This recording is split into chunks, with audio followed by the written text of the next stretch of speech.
Hello everybody, so happy that you're here at this channel that talks about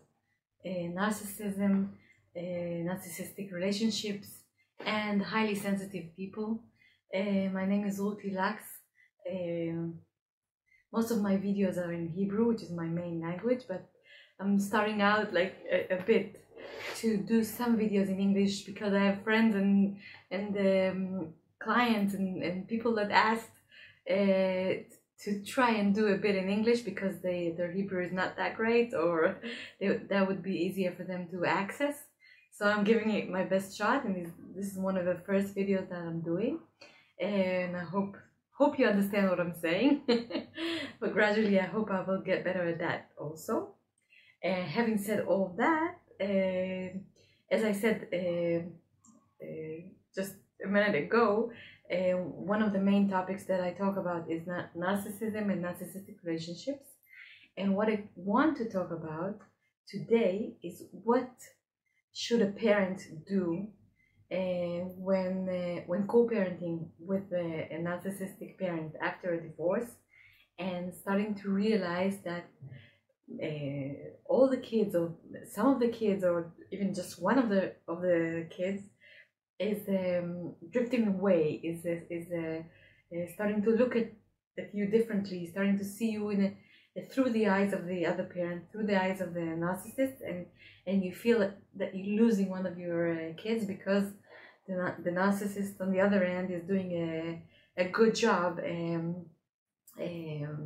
poisoning. I mean, the word poison is a very good word, having to do with everything that has to do with narcissism, but especially at this area of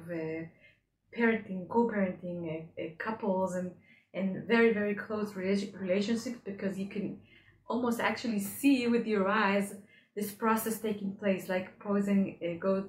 through our veins and in our body and through the bloodstream. Exactly the same. And what should you do if you are in a divorce process or already divorced from the other parent, and you see that one or a few or all of the kids are starting to look at you differently, and you can sense that something is going on, and that whatever the other parent is saying about you is starting to influence them, and you feel horrible. And I have to say, I have clients going through this and clients that went through this, and I know quite a few stories around this area of things happening after divorcing a narcissist. It's actually quite common, sadly, but the question remains the same. What should you do? How should you behave towards the kid, toward the other parent? What can you do? How can you change the situation? Whether or not you can do it, or what are the things that are at your disposal, I think you say, that you can actually use at this situation. So first thing first, I would like to say that maybe the most important thing is knowing that this is what you're dealing with and paying attention to it, because I've seen it more than once that when parents are divorcing, and one parent even knows and realizes that the other one has narcissistic traits, and this might be happening still because of everything that's going on, and being busy with his own divorce and his own pain and everything, we sometimes tend to overlook or not to pay attention to the fact that one of the kids, or a few of them, is drifting away and is being taken to the other shore, and he's being told things that are making him look at you differently, and keeping his distance more and more, and seeing you as the villain in the story, and as the bad person and whatever. And so the first thing I would really want you to do is to pay attention very closely, and to be on it, especially at the beginning of the whole thing, and notice if the very first steps, if this is going on. And that's very important. If you notice it, or if you haven't, and this has been going on for a while, and you already see that one of your kids or a few of them are influenced by the other parents and are starting to treat you differently, to look at you differently. Maybe they don't want to come anymore. Maybe they start telling you things like, but you left mommy, or you were never good enough for mommy, or you were never good enough for daddy, or whatever. And you start seeing something going on. At this point, what I would really want you to do, and just recommend it from the experience that I have with my patients and throughout dealing with this situation as a clinician, is first of all to tell someone about it. If you go into therapy, tell that to your therapist. If you have a lawyer, if that's the situation and you have a lawyer, tell it to that lawyer. I really recommend, and I'm sure it's not strange to hear, but I really recommend that you take a therapist and a lawyer that understand narcissism. That is crucial for the whole situation to be dealt with properly. And if you come with this story, you come to these professionals and tell them that this is what's going on, and that you're noticing this, or this you're noticing it a bit later, or whatever, they'll be with you on this difficult journey, and they'll be able to stand by you and guide you and help you through it. And that's the first thing I would do after noticing it, is telling the people that are going with me through this process, the professionals and other people. It's important not to go and start a contradictive smear campaign and start telling everybody, this is what he or she is doing, because then you're playing into his hands, and then you're making yourself be the same as him. But just to tell the people that are very close to you and that are going through this with you, and that are not going to run around and tell everybody else. This is very important, because they should know that this is going on, and it's an important thing that should be on the table with, as I said, with very close people that are going through this with you in intimately, if I can say that, and the professionals that are escorting you through the process. So as I said, first thing, notice it. Second thing, tell the people that are part of this process with you. After that, and I really hope that the counselor or the therapist or the lawyer, if they understand narcissism, they'll be able to tell you what to do next. And the next thing to do is actually stay as authentic and as you were before, because the kid is going to start looking for things that he hears from the other side, and it's going to start testing you, and it's going to start asking all sorts of questions. And if you are, and I'm sure you are, an authentic person, and you take responsibility and you're empathic and you're a good parent, as long as, or as much as you can stick to those lines of behaviors as you did before,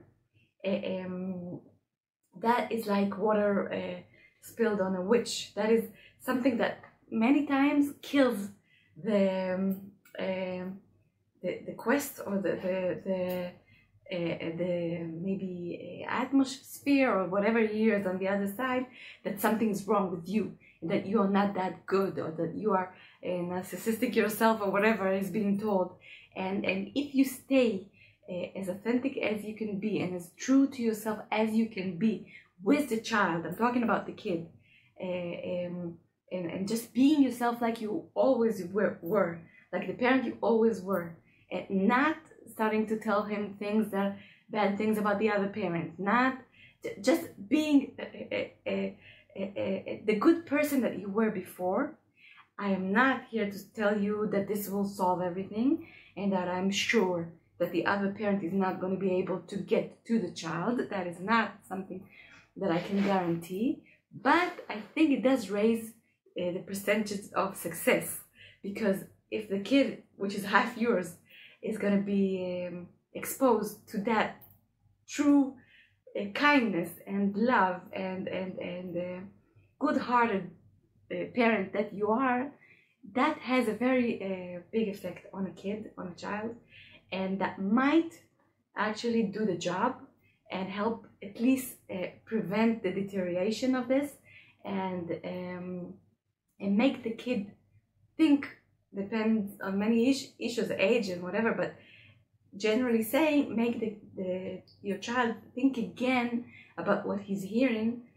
on the other side. So that is something that is very, very important. After all of that, after you notice, after you consult with the people close to you, and after you stay the good and authentic and loving parent that you are, I have to be honest, and I have to say that many times it doesn't work, and it doesn't help us at a certain time, at a certain age that the kid is in or whatever, and that the narcissists win, and that I know quite a few stories where the good parent is the one that the kids left and are not talking to, and the narcissist managed to do what the destruction that he wanted to do. But still, that doesn't change the process and the mode of action that is the right one and the good one to do at this situation, hoping for the best and hoping that this will succeed. And if not now, maybe at a later age, maybe at a different time in life, and maybe, I don't know, sometime in the future. And I know that the pain is unbearable, and there's nothing anybody, not me or anyone else, can tell you that will make you feel better about this, except for the fact that you did your best, if this is what you did, and that you can hope and pray and stay hopeful that this child will return and will one day understand. Remember that you're an adult, and it took you quite a while to understand what gaslighting is and what you're going through in that marriage, and eventually get out. So a child that is very that is very easily influenced by a parent, and think about the whole situation, it can happen. And if the child himself has some either he's very scared or has some of the traits that the parent has in some minor way, it might even work better, and he will be influenced, and as I said, hopefully that won't be long, and the only thing you have to do is continue being the good person that you are, and believing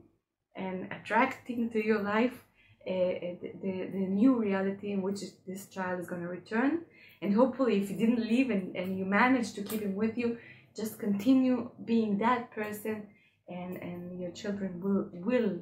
now or in the future realize that. Even if they're not going to tell you that, you have to be ready for that also. But eventually, many times, I have to say from my experience, it does work, and authenticity, and good-hearted people as parents, that comes across, and the child and the children, or the one kid or many of them do realize that at a certain stage of their life. So that was it. That was my first try, I think, my first or second try to speaking English, and I'm very excited about it, and I will get better, I promise. My name is Ruth.lax, and I'm very happy that you're here, and I'll see you in the next video in English as soon as I can get to it and feel that I'm up to it, and do it again. Thank you so much for being here, and I'll see you next time. Bye bye.